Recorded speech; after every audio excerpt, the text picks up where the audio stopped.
तो guys good evening. एक ऐसे टॉपिक पर हम आज बात करने वाले हैं। आप यहाँ तक थोड़ा सा घजर मजर आपको समझ में नहीं आ रहा होगा सर क्या पढ़ाने वाले हैं। आज एक ऐसा टॉपिक है जो आपको डायरेक्ट लॉन्ग टाइप क्वेश्चन, आपको 5 नंबर में क्वेश्चन आपको पूछे जाएंगे फिजिक्स का। याद रखना, फिजिक्स का एक टॉपिक आपको पढ़ना है, विचलन रहित वर्ण विक्षेपण क्या है।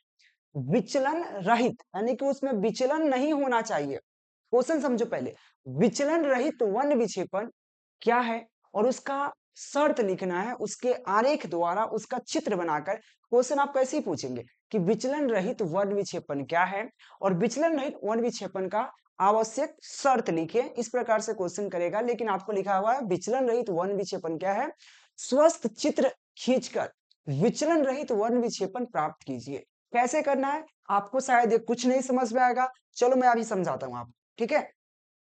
देखिए, विचलन रहित और वर्ण विक्षेपण क्या है समझो पहले।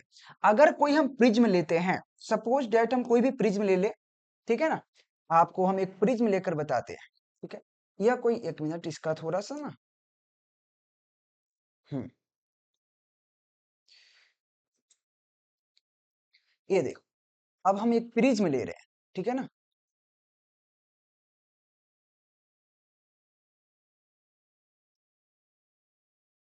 ये हमारा एक प्रिज्म है, ठीक है। तो प्रिज्म में होता क्या है, प्रिज्म में अगर श्वेत प्रकाश अगर गुजरता है, अगर यहां से अगर कोई श्वेत प्रकाश जाता है तो क्या होता है, तो वह सिंपल क्या होता है, उसका वर्ण विक्षेपण होता है। आपको ये शायद पता होगा। लेकिन ऐसे हम बेसिकली कोई भी अगर काम करते हैं, ऐसे तो 7 रंग में विभक्त होता है, लेकिन हम 3 रंग को ही लेकर चलते हैं। 3 रंग कौन कौन, एक तो ऊपर में रेड होता है, बीच में देखो अनुपात जो होता है ना, यानी कि जो रेशियो वाला जो अगर होता है ना, रेशियो की बात करें रंगों का रेशियो, तो उसमें येलो आता है, बीच में येलो आता है, ठीक है। तो मैंने ऊपर लाल होता है, बीच में येलो होता है, नीचे आपको वायलेट यानी कि बैगनी होता है। यानी कि लाल, लाल पीला और बैगनी 3 रंग को ही लेकर चलते हैं। अब बताओ, अगर यहाँ पे श्वेत प्रकाश अगर किसी प्रिज्म से होकर गुजरेगा तो क्या होगा, वो रंगों में विभक्त होना शुरू हो जाएगा, होगा कि नहीं, बिल्कुल। तो इसमें क्या होगा, आपसे पूछा जाएगा कि भाई इस प्रिज्म में क्या हुआ, आप बताओगे विचलन भी हुआ। ऐसे ही इस प्रकाश को कहाँ जाना चाहिए, इस प्रकार से जाना चाहिए था, इसको जाना चाहिए क्या, बिल्कुल। इसमें क्या होगा, विचलन तो हुआ क्योंकि ये मुड़ा। और याद रखना, प्रिज्म अगर इधर है, प्रिज्म, तो आधार जिधर रहता है उधर बगल घूमता है, याद रखना। आधार इसका नीचे है, आधार मतलब नीचे, बेस जो होता है, बेस के तरफ यह मुड़ता है। तो बेस नीचे है तो यह प्रकाश इधर गया, ठीक है ना। तो इसको क्या लिखेंगे यहाँ पे, श्वेत प्रकाश। श्वेत प्रकाश समझो, एक चीज समझा रहा हूं, श्वेत प्रकाश है, यह क्या, प्रकाश गया तो यह मुड़ गया, लेकिन जाना चाहिए सीधे, लेकिन मुड़ गया, यानी कि विचलन हुआ। तो इसमें विचलन के साथ साथ वर्ण विक्षेपण भी हुआ, विचलन के साथ साथ वर्ण विक्षेपण हो गया। लेकिन आपको कह रहा विचलन होना ही नहीं चाहिए। भाई क्वेश्चन क्या कहता है, विचलन रहित यानी कि विचलन नहीं होना चाहिए। तो अब क्या करोगे, इसी में एक और सटाकर आप प्रिज्म बना लोगे। जैसे कि अब देखो, ये तो हो गया विचलन, इसमें विचलन तो हो रहा है, विचलन के साथ साथ वर्ण विक्षेपण भी हो रहा है, लेकिन आपको विचलन नहीं होने देना है। वर्ण विक्षेपण हो सकता है लेकिन विचलन नहीं होगा। तो अब क्या करोगे मेरे दोस्त, इसको थोड़ा सा अलग करते हैं, अब एक और समझाते हैं, समझना। अगर आप क्या करोगे, अगर एक प्रिज्म लेते हो, एक प्रिज्म आपको यह हो गया, और एक और प्रिज्म लेते हो उल्टा, क्या करते हो, उल्टा लेते हो, इस प्रकार से। देखो कैसे,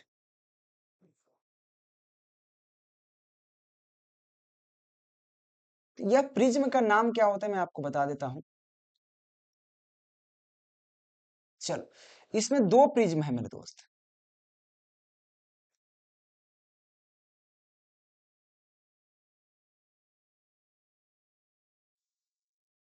देखो, इसमें 2 प्रिज्म है। एक तो आपका प्रिज्म जो होता है, समझ गए, इसमें 2 प्रिज्म लिए मैंने। 2 प्रिज्म है, आपको साफ साफ दिख रहा है, मैं चेक कर लेता हूँ, पूरा एकदम क्वालिटी 100% है, बिल्कुल है। यह 2 प्रिज्म है। एक प्रिज्म को हम कहते हैं क्राउन फ्रिंज, क्या होता है, क्राउन ग्लास कहते हैं, क्राउन ग्लास, ठीक है ना। क्राउन फ्रिंज प्रिज्म कह सकते। यह क्या है, यहाँ पे है फ्लिंट फ्रिंज, क्या होता है, फ्लिंट,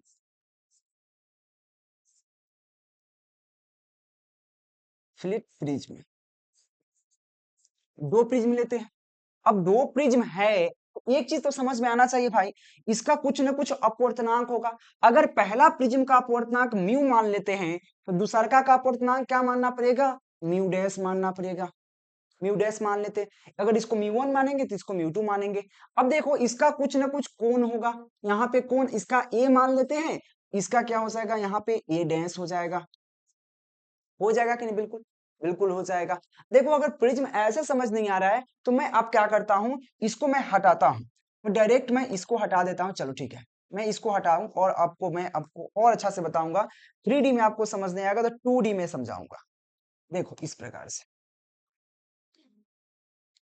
अगर एक इस प्रकार से देखो, अब कैसे समझ में आएगा फटाफट। इस प्रकार से हो गया तो और समझ में आएगा और प्यार से आ जाएगा समझ में।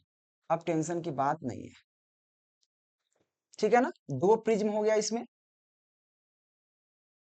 चलिए अब और ज्यादा समझ में आएगा अच्छी प्रकार से। मैं इसको थोड़ा मिटा लेता हूं, लेकिन यह वही रहेगा। नीचे वाला जो होगा, यह पहला प्रिज्म जो होगा क्राउन प्रिज्म होगा, और दूसरा का क्या होगा, यहाँ पे फिल्ट प्रिज्म होगा, फिल्ट प्रिज्म। एक मिनट दोस्त, चलिए अब देखिए समझिए। अगर आपको इसमें क्या विचलन नहीं होने देना है, वर्ण विक्षेपण हो सकता है क्योंकि विचलन रहित है। अगर आप बताओ, अगर इसका अपवर्तनांक म्यू होगा तो इसका क्या होगा, म्यू डैश होगा। इसका अगर एंगल ए होगा तो इसका क्या हो जाएगा, ए डैश हो जाएगा। एंगल मैंने ऊपर क्यों लिखा है, क्योंकि आधार इसका पहला प्रिज्म का आधार नीचे है तो एंगल ऊपर, दूसरा का प्रिज्म उल्टा है, बेसिकली उल्टा रखे हुए हैं तो आधार ऊपर की तरफ होगा, नीचे की तरफ यह होगा। अब बताओ अगर यहाँ पे अगर कोई प्रकाश इससे गुजारा जाएगा, प्रकाश कितने, बेसिकली 3 को प्रकाश लेते हैं, ऐसे इसमें अगर श्वेत प्रकाश गुजरेगा, मैं थोड़ा सा इसको और प्यार से देखो। अगर यहाँ पे कोई श्वेत प्रकाश गुजरा, श्वेत प्रकाश गुजरेगा तो क्या होगा, वह 7 अवयवी रंगों में विभक्त हो जाता है प्रिज्म के बाद, ये पता है। लेकिन हम 3 रंग को ही लेके चलते हैं, एक लाल, बैगनी और येलो। येलो होता है अनुपात होता है उसका, रेशियो होता है, क्योंकि सभी का भी, जिसको वायलेट रेड और बीच का वाई होता है येलो।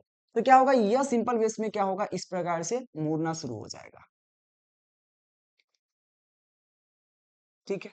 लेकिन इस प्रकाश को बेसिकली जाना किधर चाहिए था, तो इस प्रकाश को अगर हम बात करें तो इस प्रकाश को इस प्रकार से इधर जाना चाहिए था, सीधा जाना चाहिए था। लेकिन क्या हुआ, यह मुड़ा किधर, नीचे की तरफ, क्योंकि आधार इसका नीचे, ठीक है। अब क्या होगा, यही प्रकाश अब सेकेंड प्रिज्म में गया तो अब ये क्या करेगा, ऐसे मुड़ना शुरू कर देगा। देखिए यह सीधा जाएगा इस तरफ, इधर जाएगा, जाएगा कि नहीं, बिल्कुल जाएगा। अब क्या करेगा, इसमें विचलन नहीं करना है, इसमें विचलन नहीं करना, वर्ण विक्षेपण होगा। तो यह येलो वाला जो होगा सीधा की तरफ जाएगा, खींच देगा, और यह इधर घूम जाएगा और यह इधर घूम जाएगा, ठीक है। तो आपको इसका नामकरण करने की बात आया, तो नामकरण कैसे करोगे, तो नामकरण इसका मेरे दोस्त ऐसे होगा, ऊपर वाला रेड होता है, यह येलो होता है, यह आपका वायलेट होता है, ठीक है। यह आपका बन गया विचलन रहित वर्ण विक्षेपण, क्योंकि इसमें विचलन नहीं हुआ, सिर्फ वर्ण विक्षेपण होता है। क्योंकि देखो बाहर वर्ण विक्षेपण हुआ, जैसे गया वैसे ही निकल गया, लेकिन इसमें क्या हो गया मेरे दोस्त, विचलन नहीं हुआ, क्योंकि विचलन रहित बनाना है। तो यह चीज समझ में आ गया। तो विचलन रहित में क्या होता है, इसका शर्त क्या क्या है, मैं आपको इस पर बात करता हूँ, शर्त क्या क्या है। तो शर्त देखो मेरे दोस्त, इसको हटाते हैं। अब शर्त में क्या है, क्राउन फ्रिंज और जो क्राउन फ्रिंज है, और क्या है मेरे दोस्त, फ्लिंट फ्रिंज है। तो आपको लिखते हैं यहाँ पे crown fringe, crown prism, crown glass, glass भी कह सकते हो, उस पर यहाँ पे लिखेंगे अभी फ्लिंट, फ्लिंट प्रिज्म। चलिए अब इसके लिए शर्त क्या क्या हो सकता है, इसका 3-4 शर्त होता है, उसको आपको लिखना पड़ेगा। सबसे पहला मेरे दोस्त एक चीज ध्यान रखना है, इसमें 3 होता है। एक तो आपका सीधा लिखना पड़ेगा आपको, क्या होता है, sigma, sigma sorry delta, delta के लिए मेरे दोस्त क्या होता है, तो डेल्टा क्या इसका अगर डेल्टा होगा तो इसका क्या होगा, डेल्टा डैश होगा, हाँ या ना, क्योंकि दोनों का न माने हैं। अगर इसका एंगल अगर कोणीय वर्ण विक्षेपण आपका थीटा है तो इसका क्या होगा, थीटा डैश होगा। अगर इसकी आवृत्ति, अगर इसकी आवृत्ति अगर ओमेगा होगा तो यहाँ क्या होगा, ओमेगा डैश होगा, है ना। अब तीनों का वैल्यू लिखने का प्रयास करते हैं, तीनों का क्या होगा। तो डेल्टा बराबर क्या हो जाता है, तो डेल्टा का फॉर्मूला होता है ए इंटू म्यू माइनस वन होता है। क्या होता है, ये क्राउन ग्लास के लिख रहे हैं तो आपको लिखना पड़ेगा ए इंटू क्या हो जाएगा, म्यू माइनस वन, ठीक है। तो इसके लिए क्या होगा, इसके लिए सिग्मा क्या हो जाएगा मेरे दोस्त, इसके लिए हो जाएगा ए डैश हो जाएगा, क्योंकि आपको क्राउंड ग्लास के लिए नहीं फ्लिंट ग्लास के लिए लिख रहे हैं। तो ए इंटू क्या हो जाएगा, म्यू डैश इंटू 1 हो जाएगा। और अगर थीटा की बात कर ले तो आपको क्राउंड ग्लास का जो कोण जो वन विक्षेपण होगा, मैं थोड़ा सा उसको नीचे करता हूं, एक मिनट। आपको सब समझ में आएगा, पहले इसको समझाएंगे फिर आपको जो लिख के लाएंगे उसको समझाएंगे, क्योंकि ऐसा समझ में नहीं आने वाला।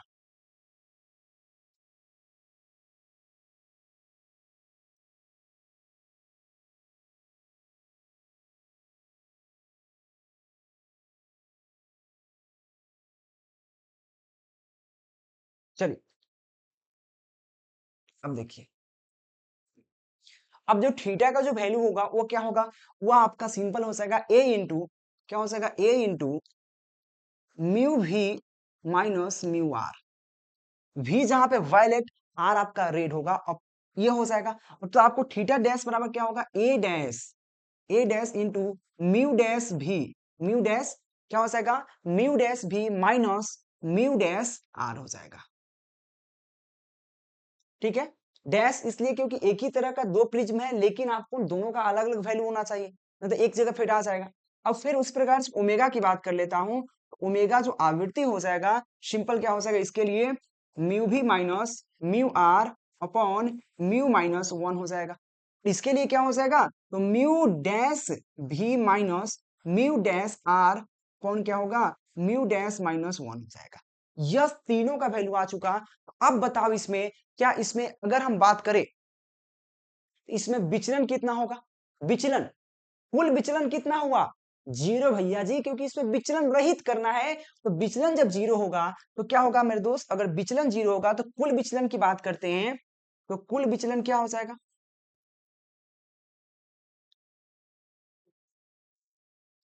कुल विचलन कितना हुआ, कुल विचलन जीरो होगा, यानी कि आपको यहाँ पे delta plus delta dash equal to क्या हो जाएगा, जीरो हो जाएगा, क्योंकि आपको कुल विचलन क्या है, जीरो है।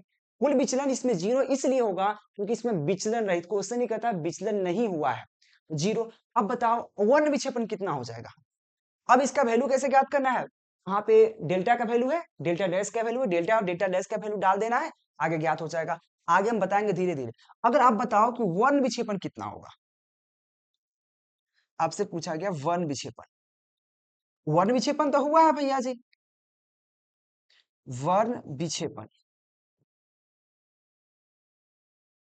वन विक्षेपण क्या, तो आराम से लिख सकते हो, थीटा बराबर क्या हो जाएगा, थीटा प्लस क्या हो जाएगा, थीटा डैश हो जाएगा कि नहीं, थीटा बराबर थीटा प्लस थीटा डैश। अगर यहाँ पे थीटा प्लस थीटा लिखे तो यहाँ पे आप चेंज कर सकते हैं, इसका थीटा का मान आप कुछ और थीटा वन कर दो, क्योंकि theta one equal to theta plus theta dash, क्योंकि आपको कुल जो आपका जो वन विक्षेपण हुआ वो कितना हुआ, थीटा के बराबर, क्योंकि वन विक्षेपण तो हुआ है, तो जोड़ के लिख देंगे तो दोनों का वैल्यू ज्ञात हो जाएगा, बस दोनों का कंबाइंड करेंगे ज्ञात हो जाएगा। इतना समझ में आया, तो मैं अब आपको उसका लेके चल सकता हूं जहां पे हम आपको लिख के लाए, यहाँ पे आपको बनाने से अच्छा कि मैं आपको इस पर समझाने वाला हूँ। देखो यहाँ, देखो क्या करना है, क्वेश्चन समझ में आ गया, तो थोड़ा थोड़ा समझ में आ गया। देखो मेरे दोस्त, ये क्या श्वेत प्रकाश है, ये गुजरा और यह इस तरह गया, इसमें विचलन हुआ सेकंड में, क्योंकि यहाँ पे क्राउन ग्लास है, यहाँ पे फ्लिंट ग्लास है। देखो क्राउन ग्लास है, फ्लिंट ग्लास है, क्राउन प्रिज्म कह सकते हैं, फ्लिंट प्रिज्म कह सकते हैं। वो श्वेत प्रकाश आएगा तो ऊपर रेड नीचे वायलेट, बीच में येलो गुजरता है, याद रखना। तो वहां पे रेड गया तो देख सकते हो, और वायलेट ऊपर गया, ठीक है ना। इसमें क्या हुआ, विचलन नहीं होता है, तो समझिए। माना कि क्राउन ग्लास, आप कोई बात है क्राउन प्रिज्म, प्रिज्म भी लिख सकते हैं, तो क्राउन ग्लास तथा फ्लिंट ग्लास से बना दो प्रिज्म पर विचार किया जाएगा, थोड़ा थ्योरी के माध्यम से लिखेंगे, किया जाएगा, जिसका अपवर्तनांक ए, अपवर्तनांक ए तथा ए डैश और एक दूसरे के क्या है, अपोजिट मिरर में रखा गया है, मतलब अपोजिट मतलब एक को नीचे आधार है तो एक का ऊपर आधार है। और एक और चीज यहाँ पे आपको समझाना भूल गए हैं, देखो आप ये फिगर में समझना, इसमें तो नीचे की तरफ मुड़ा, तो दूसर का प्रिज्म में ऊपर की ओर क्यों मुड़ा, क्योंकि प्रिज्म में जो प्रकाश है आधार की तरफ मुड़ता है, और सेकेंड वाला प्रिज्म जो है, फ्लिंट प्रिज्म जो है, उसका आधार ऊपर है, इसलिए ऊपर की तरफ यह प्रकाश मुड़ा है, ठीक है। चलो, तो क्या हो जाएगा, ए और ए डैश क्या है, अपवर्तनांक जो एक दूसरे से अपोजिट रखा हुआ है। आपको पता है कि एक नीचे का आधार है, एक ऊपर आधार है, अपोजिट रखा हुआ है। अब समझो, देखो क्राउन ग्लास द्वारा उत्पन्न विचलन क्या होगा, उत्पन्न विचलन आपको देखो, उत्पन्न विचलन यहाँ पे डेल्टा बराबर क्या हो जाएगा, कुछ उत्पन्न विचलन किसके लिए, क्राउन के लिए, पहले के लिए, पहला की बात कर रहा हूं, तो क्या हो जाएगा, डेल्टा वन बराबर क्या हो जाएगा, म्यू माइनस वन इंटू ए, क्योंकि इसके लिए क्राउन क्लास के लिए अपूर्णांक म्यू है और इसका वन विक्षेपण जो है ए है, ठीक है ना। तो क्या लिखेंगे, डेल्टा वन बराबर वन विक्षेपण किसके ग्लास के लिए, तो क्राउन ग्लास के लिए, तो क्राउन ग्लास के लिए आपका विचलन क्या हो जाएगा, म्यू माइनस वन इंटू ए, समीकरण वन। अब फ्लिंट ग्लास की बात कर ले, तो फ्लिंट फ्लिंट ग्लास का उत्पन्न विचलन क्या होगा, म्यू टू बराबर, सॉरी क्या बोलते हैं यहाँ पे, डेल्टा टू बराबर यहाँ पे म्यू डैश इसलिए क्योंकि इसका अपवर्तनांक म्यू डैश है, इसका म्यू है, तो क्या हो जाएगा, mu dash minus one into A dash, ठीक है। इसको दोनों को मान लिए, तो आपको अभी जस्ट बताया इसमें विचलन रहित यानी कि विचलन नहीं होगा, तो विचलन विचलन रहित वन विक्षेपण के लिए कुल विचलन शून्य के बराबर होगा, क्योंकि विचलन तो हो ही नहीं रहा, विचलन रहित है, तो क्या लिखेंगे यहाँ पे, delta one plus delta two equal to zero, delta one plus delta two equal to zero, delta one का वैल्यू आपको पता है, डेल्टा टू का वैल्यू पता है, यह आपका डेल्टा वन का वैल्यू रहा, ठीक है, यह आपका डेल्टा टू का वैल्यू रहा, दोनों को जोड़ेंगे किसके, जीरो के बराबर आएगा। चलो मेरे दोस्त आगे बढ़ेंगे, अगर चाहेंगे तो इसको हम उधर करेंगे, तो यहाँ पे क्या हो जाएगा, देखो इसको किसी को उधर कर सकते हैं, तो हम यहाँ पे इधर इसको इधर रख लेते हैं, तो क्या होगा, mu dash minus one into A dash, इसको इधर रख लिए, और क्या जो mu minus one into A था उसको उधर भेजेंगे तो बराबर को उधर जाएगा तो माइनस हो जाएगा, देखो minus mu minus one into A हो जाएगा। तुम देखो एक चीज और समझा दे कि यहाँ पे गुना में है, ये चीज समझो, यहाँ पे ए है और ये भी गुना में है, यहाँ पे यह है और यह भी गुना में है, तो हम चाहेंगे तो ए को इधर भाग में ला सकते हैं और इसको मैं इधर भाग में ला सकते हैं। देखो क्या किए, यहाँ पे ए डैश रहबे करेगा, यहाँ पे ए डैश, ये को नीचे लाएंगे तो क्या होगा, ए अपॉन ए डैश अपॉन ए हो जाएगा इधर लेफ्ट हैंड साइड में, हाँ या ना, होगा कि नहीं, बिल्कुल ए डैश यहाँ पे रहबे करेगा, ए इधर आ जाएगा, तो अब ए इधर आ जाएगा तो बटा में आ जाएगा कि नहीं, बिल्कुल आ जाएगा। अब देखो यहाँ पे म्यू डैश माइनस वन क्या होगा, उधर जाएगा तो उधर में क्या है, minus minus mu minus one है, माइनस म्यू माइनस वन है, देखो ये तो इधर रहबे करेगा ना, क्योंकि ये सिर्फ आया है इधर, अब समझो, तो क्या हो जाएगा, यहाँ पे म्यू डैश माइनस वन क्या होगा, नीचे में जाएगा, क्योंकि यहाँ पे गुना में तो भाग में जाएगा, तो यहाँ पे म्यू डैश माइनस वन, अगर आप तो क्या वैल्यू आया आपके पास, A dash upon A equal to minus mu minus one into mu dash minus one, इसको समीकरण थ्री मान लेते हैं।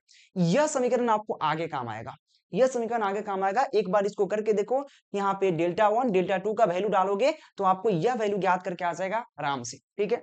अब देखो अब कहता है क्राउन ग्लास के द्वारा उत्पन्न कोणीय वन विक्षेपण, वन विक्षेपण क्या लेंगे, आपको थीटा वन मान लेते हैं, थीटा वन का वैल्यू क्या हो जाएगा, म्यू भी माइनस म्यू आर इंटू ए, मैंने जस्ट लिख के बता चुका हूं, यहाँ पे देखो कि अगर यहाँ पे थीटा वन ले लेते इसको थीटा टू लिखा, दिक्कत है, तो यहाँ पे क्या हो जाएगा, थीटा बराबर क्या हो जाएगा, theta one plus theta two, बात तो ये है ना, हाँ है ना, यहाँ पे थीटा बराबर क्या होगा, theta one plus theta two, तो वहां पे को वन विक्षेपण के लिए ए इंटू क्या, म्यू भी माइनस म्यू आर, इसी प्रकार से देखो यहाँ पे, तो क्या हो जाएगा, क्राउन ग्लास के लिए क्या होगा, म्यू भी माइनस म्यू आर इंटू ए, लेकिन फ्लिंट ग्लास में जैसे जाओगे तो वहां पे डैश लगाना पड़ेगा, तो आप थीटा टू बराबर क्या होगा, म्यू डैश भी minus mu dash r into A dash हो जाएगा, ठीक है ना, ये समीकरण आपको फोर है फाइव है।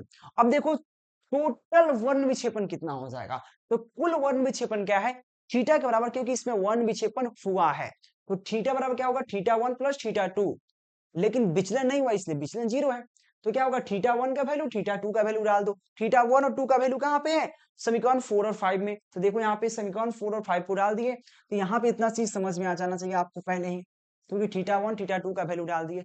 अगर चाहे तो इसमें हम ए डैश का भी वैल्यू डाल सकते हैं, जैसे कि देखो यहाँ पे जो आपके पास यहाँ पे जो वैल्यू है, मैं आपको थोड़ा सा समझा दूं, यहाँ पे चाहे चलो एक चीज आपको वैल्यू क्या आया है, आपको याद हो शायद A dash upon A equal to value है minus mu minus one upon mu dash minus one, यह आपका समीकरण थ्री में वैल्यू आया है, शायद आपको याद हो तो अच्छी बात है, नहीं तो देखो ये है A dash upon A equal to one mu minus one upon mu dash minus one, समीकरण थ्री में आया है। अगर चाहो और हमारा एक यहाँ पे वैल्यू आया है जो मैं आपको लिख के दिखाता हूँ, देखो यह आपका समीकरण 3 में आया है। अगर इसको चाहो तो ए डैश का अगर निकालना हो, अगर सपोज ए डैश हमको ज्ञात करना हो, ए उधर गुना में चल जाएगा तो माइनस क्या होगा यहाँ पे म्यू माइनस 1 इंटू ए कर सकते हैं। यहाँ पे अपॉन क्या हो जाएगा, क्योंकि गुना में चल जाएगा, नीचे भाग में था तो गुना में आएगा, तो क्या बचेगा यहाँ पे म्यू डैश माइनस 1 बचेगा। हाँ या ना, यह समीकरण हम कुछ मान लेते हैं या छोड़ देते हैं इसे, ये चीज समझ में आया। अब देखो अगले हमारे पास थीटा बराबर जो आपके पास वैल्यू क्या था, थीटा बराबर आपके पास है ए इंटू म्यू भी माइनस म्यू आर, ये थीटा 1 का वैल्यू था। फिर प्लस में था थीटा 2 का वैल्यू, यानी कि ए डैश क्या था, म्यू डैश भी माइनस म्यू डैश आर। हो सकता है कि ए पहले हो या बाद में हो, क्योंकि गुना में बाद में पहले से फर्क नहीं पड़ता। अगर चाहो ए डैश का वैल्यू आपके पास इतना है, तो क्या मैं ए डैश का वैल्यू इतना डाल सकता हूं? बिल्कुल डाल सकता हूं।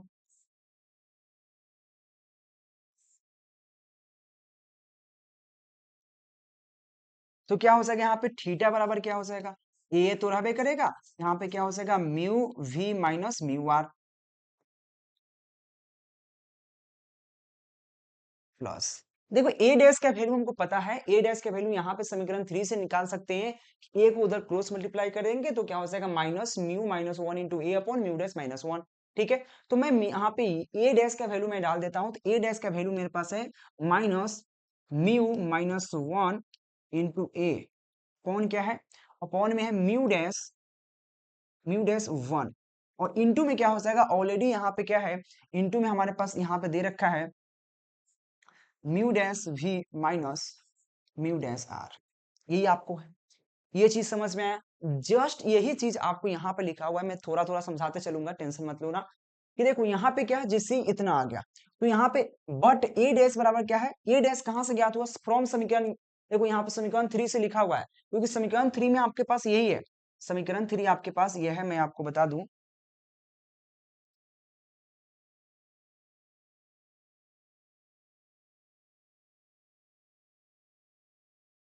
एक मिनट मेरे दोस्त,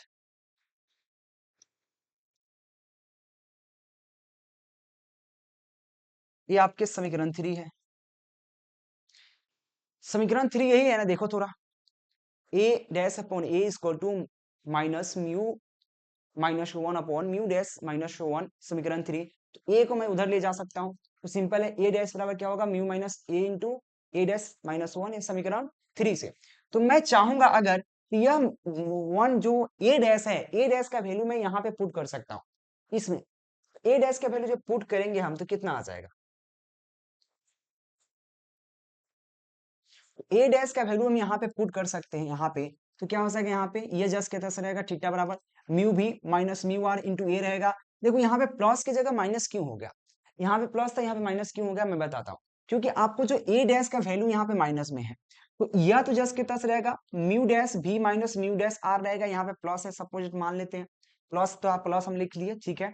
म्यू डैश भी माइनस म्यू डैश आर होगा, यहाँ पे ए डैश है, और इस ए डैश को हमको काम है, इस ए डैश को क्या वैल्यू डालना है, उस ए डैश का वैल्यू है क्या म्यू माइनस 1 इंटू ए है, अपॉन क्या है म्यू डैश माइनस 1 है। लेकिन यहाँ पे याद रहे माइनस में है, तो यहाँ पे माइनस में रहेगा तो माइनस गुना में है, तो प्लस माइनस क्या हो जाएगा माइनस, इसीलिए मैं डायरेक्ट यहाँ पे माइनस लिख दिया हूँ, ठीक है ना। मैं क्या हूँ यहाँ पे डायरेक्ट माइनस लिख दिया हूँ।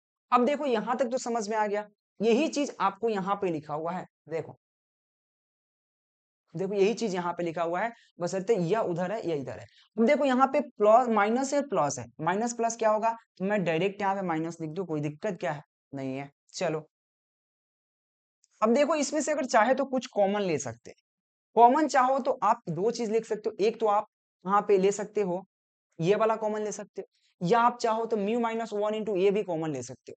तो मैं चाहूंगा तो म्यू माइनस ए इंटू कॉमन ले लेता हूँ, ठीक है ना। अब देखो कॉमन लेना भी एक कला है, और कला को प्रदर्शित करना आपका काम है, देखो कैसे करोगे। छिट्टा बराबर, देखो सपोज दैट इसमें से आपको कुछ कॉमन नहीं मिलने वाला, सिर्फ ए मिल रहा है, इसमें ए मिल रहा है, इसमें ए मिल रहा है, ठीक है ना। ए तो पहले ले लिया, चलो ठीक है, ए ले लिया इनटू में, अब कुछ ना कुछ और कॉमन लेना पड़ेगा। अगर आप इसको कॉमन लेते हो तो फिर इतना कॉमन कहा कि इसमें तो है नहीं इतना, तो फिर इतना से भाग देना पड़ेगा।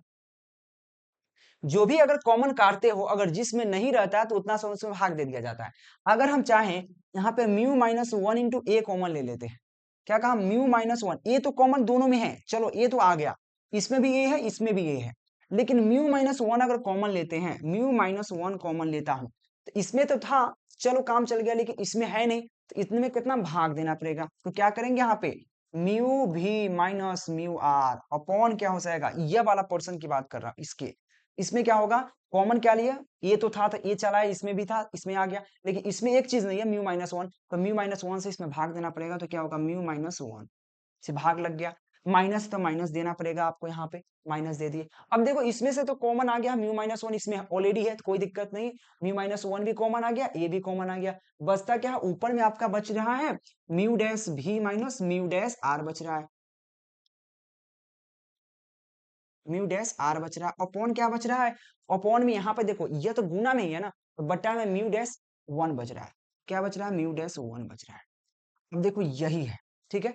अब देखो एक चीज आपको समझाए थे, वहां पे आवृत्ति अगर आप बात करें तो आवृत्ति है ओमेगा बराबर क्या होता है, ओमेगा बराबर म्यू भी minus mu are upon mu minus one omega, और ओमेगा डैश बराबर होता है म्यू डैश भी minus mu dash are upon mu dash one. देखो यहाँ पे एक बात बताए हैं, यहाँ पे ओमेगा एक ध्यान देना, यह ओमेगा का वैल्यू और यह ओमेगा डैश का वैल्यू, ठीक है।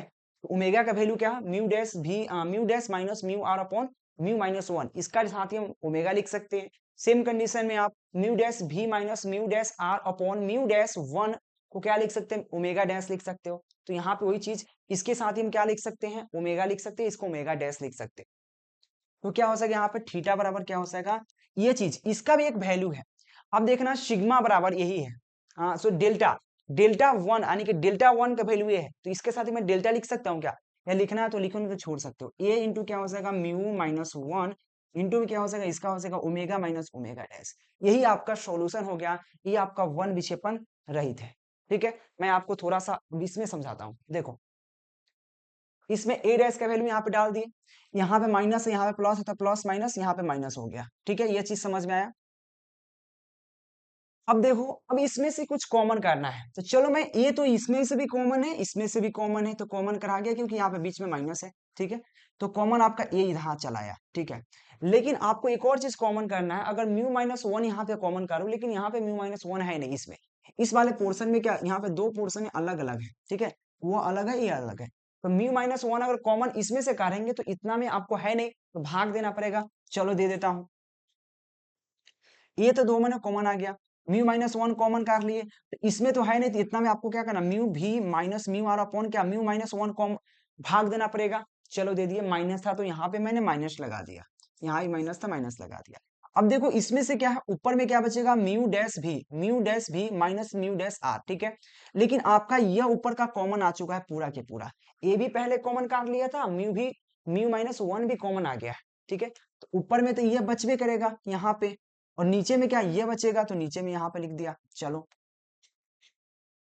ये वाला पोर्शन ऊपर में हो गया, म्यू डैश भी माइनस म्यू डैश आर यहाँ पे हो गया, और म्यू डैश वन है, mu dash minus one, mu dash minus one, तो म्यू डैश माइनस वन। अब देखो यहाँ वैल्यू और ये वैल्यू का मैं ऑलरेडी पढ़ा चुका हूँ, बट एक चीज और, म्यू माइनस वन इंटू ए क्या है, डेल्टा है, डेल्टा के बराबर हो सकता है, अगर लिखना है तो लिखो, क्योंकि आपको यहाँ पे ऑलरेडी डेल्टा बराबर पढ़ाए हैं, डेल्टा वन या डेल्टा बराबर क्या हो जाएगा, म्यू माइनस वन इंटू क्या हो जाएगा, डेल्टा होगा, क्योंकि यहाँ पे क्या है, यह विचलन है, म्यू माइनस वन इंटू क्या विचलन है, तो इसके साथ ही में इतना वैल्यू होता है विचलन का, ठीक है। चलो, और साथ में म्यू भी minus mu are upon mu minus one, यह ओमेगा के बराबर होता है, ठीक है ना। साथ में अगर डैश लगा दिया, म्यू यहाँ पे भी होना चाहिए, तब आर होना चाहिए, ठीक है ना। तो म्यू डैश भी minus mu dash are upon mu dash minus one equal to क्या होगा, ओमेगा डैश। तो मैं इसके साथ ही इसके जगह पे क्या डाल सकता हूँ, ओमेगा डाल सकता हूँ, और इसके जगह हम क्या डाल सकते हैं, इसके जगह हम ओमेगा डैश डाल सकते हैं, और यहाँ पे इसके जगह मैं डाल सकता हूँ, यहाँ पे क्या डाल सकता हूँ, यहाँ पे डेल्टा डाल सकता हूँ। तो थीटा बराबर डेल्टा, ये क्या हो, ये डेल्टा क्या है, वन विक्षेपण है, क्या वन विक्षेपण है, तो वन विक्षेपण डेल्टा बराबर क्या होगा, अरे सॉरी, डेल्टा बराबर थीटा बराबर क्या होगा, थीटा जो है थीटा बराबर क्या होगा, delta into omega minus omega dash. ये बेसिकली वन विक्षेपण रहित विचलन आ चुका है, वन विक्षेपण रहित विचलन का यही हमारा सूत्र होता है, यही हमारा शर्त है। और ये 5 मिनट पूछेगा, शायद इतना मैं विश्वास दिलाता हूं कि आपको समझ में पूरा नहीं आया होगा, हमको पता है, तो आपको समझ में कैसे आएगा, तो समझ में आने के लिए सबसे पहला काम आपको करना पड़ेगा मेरे दोस्त, सबसे पहला काम इसको पूरा नोट डाउन कर लीजिए आप, ठीक है? नोट डाउन कर लीजिए या पहले एक बार वीडियो देख लीजिए, नोट डाउन कर लीजिए, फिर वीडियो देखिए, आपको 100% समझ में आएगा। नहीं समझ में आएगा तो कमेंट करके बताइएगा, ज़रूर समझाने के प्रयास करेंगे। बहुत ईज़ी, बहुत सटीक है, कोई इसमें दिक्कत की बात नहीं है। तो यह लेक्चर समझ में आया होगा, हमको इतना आशा है। अगर नहीं समझ में आया तो बताना ज़रूर, बहुत ईज़ी है। देखो सबसे पहले क्राउन ग्लास का विचलन और फ्रिंज ग्लास का विचलन निकालिए। टोटल विचलन आपका जितना आ जाए, विचलन आ गया। फिर आपको क्राउन ग्लास का 1 विक्षेपण ज्ञात कीजिए और फ्रिंज ग्लास का 1 विक्षेपण ज्ञात कीजिए। कुल 1 विक्षेपण ज्ञात कीजिए, ठीक है? और कुल 1 विक्षेपण में आपको A डैश या A का वैल्यू आपको यहाँ पे विचलन से आपको डाल दीजिए और आराम से ज्ञात हो जाएगा। जो भी वैल्यू आएगा ज्ञात हो जाएगा। बशर्ते एक चीज़ और, वहाँ पे आवृत्ति याद रखना होता है, जो ओमेगा और ओमेगा डैश का वैल्यू क्या होता है? तो ओमेगा का वैल्यू म्यू भी minus mu are upon mu minus 1 होता है और ओमेगा डैश का वैल्यू होता है म्यू डैश भी minus mu dash are upon mu dash 1 होता है। यह दो वैल्यू यहाँ पे डाल दीजिए, आपका मान हो जाएगा, ठीक है? और कहीं-कभी आपको याद रखना, कभी-कभी आपको कहीं-कहीं आंसर में ये चीज़ भी मिलेगा, याद रखना। एक चीज़ क्या मिलेगा आंसर में, तो ध्यान रखना कि म्यू भी minus mu R into A into A into A is equal to -1, यानी कि 1 माइनस क्या मिलेगा इंटू में 1 minus omega upon omega dash. ये भी सही है, ये भी गलत नहीं है। बशर्ते यहाँ पे क्या है, म्यू भी माइनस म्यू आर कॉमन लिया है, लेकिन हम क्या लिए, म्यू माइनस 1 कॉमन लिए, लेकिन वह कॉमन क्या लेता है, म्यू भी माइनस म्यू आर इंटू ए। हम लिए म्यू माइनस 1 कॉमन, इसी वजह से इसमें आंसर में कोई फर्क नहीं है मेरे दोस्त। बशर्ते इसमें और इसमें क्या फर्क है, कॉमन का फर्क है। मैंने इसको कॉमन कहा और वो बेसिकली इसको कॉमन कर लेता है, ठीक है? कोई दिक्कत नहीं है, दोनों चीज एक ही है। चलो अगले का क्वेश्चन में हम 1 विक्षेपण रहित विचलन लाएंगे। उसमें 1 विक्षेपण नहीं होगा, सिर्फ विचलन होगा, ठीक है ना? अगले का लेक्चर लेके आएंगे। तो आप लोग फटाफट चैनल को सब्सक्राइब कर लीजिए, बेल आइकन दबा लीजिए और 5 नंबर आज यहाँ पे क्लियर हो जाता है। Thank you. और पीडीएफ नोट्स लेना मत भूलना, नंबर दिख रहा है, कांटेक्ट जरूर कीजिएगा।